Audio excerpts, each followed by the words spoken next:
RTV app వార్తల్ని క్షణాల్లో చదివే అవకాశం ఉంటుంది. ఒక న్యూస్ పేపర్, ఒక టెలివిజన్ ఛానల్ మీ చేతుల్లో ఎప్పుడూ ఉంటాయి. మీడియా మిత్రులకు నమస్కారం.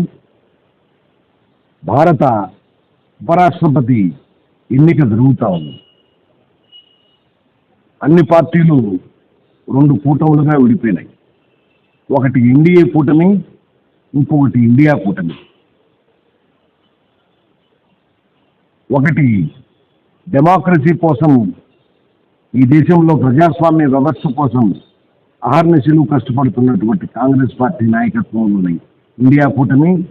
ఇంకొకటి ఎన్నికల మోసాలతో, ఈవీఎంల మోసాలతో అధికారంలోకి రావటానికి వచ్చి మళ్ళీ అధికారంలోకి రావటానికి లేనిపోని తాపత్రయం పడుతూ ఉండేది ఎన్డీఏ కూటమి. దేశమంతా ఈ ఎన్డీఏ ఇండియా కూటమిల వెనక నడుస్తూ ఉన్న పరిస్థితి. రాజకీయ పార్టీలు కూడా వాటితో పాటే ఉన్నాయి. కాకపోతే భారత ఉపరాష్ట్రపతి ఎన్నిక జరుగుతూ ఉంది. ఈ క్రమంలో ఏ పార్టీలకు మద్దతు ఇవ్వాలా అని చెప్పిన దాంట్లో ఇప్పటికే అందరూ ఆల్రెడీ డిసైడ్ అయిపోయినారు. మన రాష్ట్ర పరిస్థితికి వస్తే బాబు, జగను, పవను మూడు పార్టీలు మతోన్మాద బీజేపీ పార్టీకి తొత్తులు అని చెప్పని నిఖార్సుగా తెలిసిపోయింది. ఇప్పుడు మళ్ళీ ఉపరాష్ట్రపతి ఎన్నికల్లో కూడా తెలిసిపోయింది. గతంలో బీజేపీ నాయకత్వంలోని ఎన్డీఏ కూటమి పార్లమెంట్లో, రాజ్యసభలో, ఉభయ సభల్లో కూడా కొన్ని బిల్లులు ప్రవేశపెట్టింది. మైనారిటీలకు, దళితులకు వ్యతిరేకంగా కొన్ని బిల్లులు ప్రవేశపెట్టింది. ఎన్ఆర్సీ, సిఏఏ, ఎన్పిఆర్ అనే పౌరసత్వ బిల్లులను ప్రవేశపెట్టింది. దానికి ఇక్కడ రాష్ట్రంలో కాష్ట కుక్కల్లాగా కొట్లాడుకునే బాబు, జగను ఇద్దరు కూడా ఎన్డీఏ కూటమికే మద్దతునిచ్చినారు. ఆ తర్వాత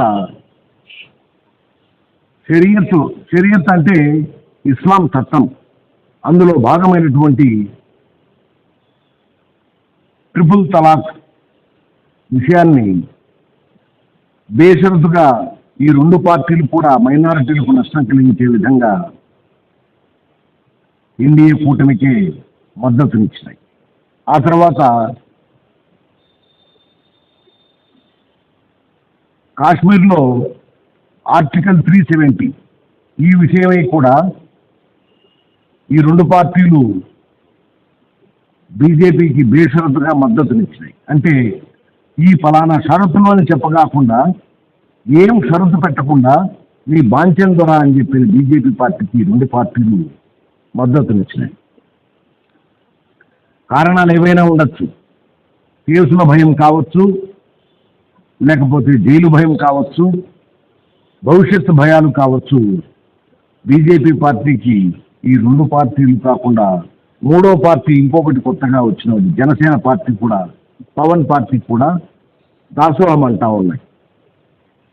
ఆ తర్వాత కాలంలో భారత ఉపరాష్ట్రపతి ఎన్నిక విషయం రాధాకృష్ణన్ను ఎన్డీఏ కూటమి అభ్యర్థిగా నిలబెడితే తెలంగాణకు సంబంధించిన సుదర్శన్ రెడ్డి అనే మాజీ జస్టిస్, మాజీ సుప్రీంకోర్టు న్యాయమూర్తి సుదర్శన్ రెడ్డి గారిని ఇండియా కూటమి తమ అభ్యర్థిగా నిలబెట్టింది.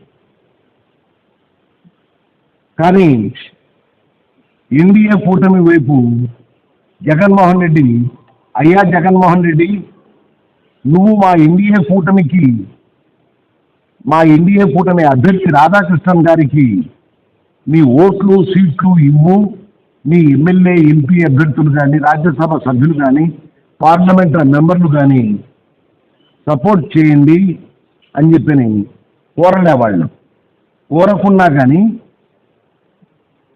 నీ బానిసం ద్వారా మేము నీకే కట్టుబడి ఉంటాము, మేము నువ్వు చెప్పినట్లుగానే ప్రాకులాడే వాళ్ళము, నువ్వు చెప్పినట్టుగానే వినేవాళ్ళము అని చెప్పి మోడీ గారు కానీ అమిత్ షా గారు కానీ లేకపోతే ఇంకొకరు కానీ అడక్క ముందే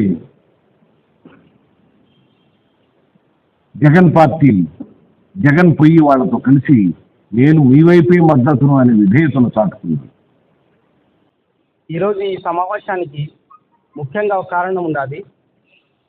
ఇప్పుడు జరగబోయే ఈ దేశంలో ఇప్పుడు జరగబోయే ఉపరాష్ట్రపతి ఎన్నికలకు మన రాష్ట్రం నుంచి, ఆంధ్రప్రదేశ్ రాష్ట్రం నుంచి TDP party, YSR party, Janasena party ఈ మూడు పార్టీలు కూడా పూర్తిగా బీజేపీ ఎవరికైతే నిలబెడతా ఉందో ఉపరాష్ట్రపతిని వాళ్ళకు సపోర్ట్ చేయడం జరుగుతూ ఉంది. ఇది పూర్తిగా దళితులను, ఆ తర్వాత మైనార్టీలను మోసం చేసినట్టే. ఇక్కడ ఈ రాష్ట్రంలో వైఎస్ఆర్ పార్టీ మేము మీకు అండగా ఉంటామని, దళితులను మైనార్టీలను అండగా ఉంటామని వాగ్దానాలు చేసి ఈరోజు బీజేపీ పార్టీ నిలబెట్టిన ఉపరాష్ట్రపతిని సపోర్ట్ చేయడం చాలా ఘోరం. అందుకు కాంగ్రెస్ పార్టీ పూర్తిగా వ్యతిరేకిస్తోంది. ఇప్పటికైనా ఈ రాష్ట్రంలో, ఈ దేశంలో జరుగుతున్న పరిణామాలు చూస్తూ ఉంటే బీజేపీ ఎలాంటి పాలన సాగిస్తోందో అందరికీ తెలుసు. ఇలాంటి పాలన ఇంకా రాబోయే రోజుల్లో సాగకూడదంటే, మంచి పాలన రావాలంటే రాహుల్ గాంధీని ప్రైమ్ మినిస్టర్ చేయాలి. అందరికీ తెలిసిన విషయమే, ఓట్ చోరీ గురించి రాహుల్ గాంధీ గారు దేశం మొత్తం అందరికీ అవగాహన కల్పించారు. ఎట్లా ఓట్లు చోరీ జరుగుతున్నాయి, ఎట్లాంటి పరిస్థితి జరుగుతూ ఉందని.